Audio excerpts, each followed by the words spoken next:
Bonjour à toutes et à tous, aujourd'hui on se retrouve sur une toute nouvelle vidéo où nous allons théoriser pour savoir qui est Kane de The Amazing Digital Circus. Allez, on balance l'intro et on y va.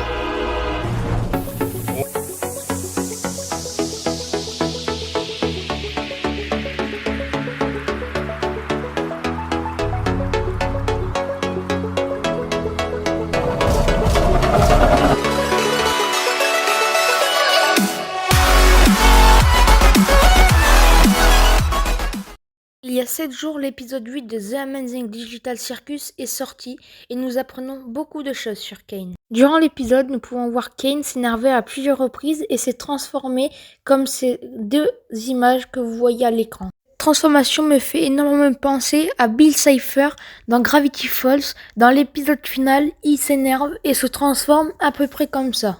Et selon moi, ce n'est pas un hasard car, à mon avis, Bill Cipher et Kane ne seraient qu'une personne. Et de plus, Bill Cipher est une divinité, donc un dieu, et nous pouvons voir que dans cet extrait que je vais vous montrer, Kane se considère comme un dieu.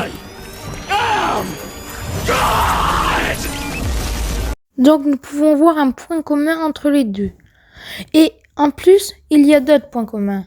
Déjà, regardons leur façon de s'habiller. Ils s'habillent tous les deux comme des gentlemen. Et il y a encore des points communs entre eux. Dans l'intro de l'épisode 8 de The Amazing Digital Circus, nous pouvons voir un point rouge qui s'échappe et avale un point bleu. Ceci est les deux intelligences artificielles créées par la compagnie CIA. Mais là où je veux en venir, c'est que Bill Cipher veut tout contrôler et Kane aussi. Donc c'est un point commun de plus entre eux. Bon voilà les gars, n'hésitez pas à me dire ce que vous avez pensé de cette théorie entre Kane et Bill Cipher. En attendant, je vous dis à la prochaine pour de futures vidéos. Ciao!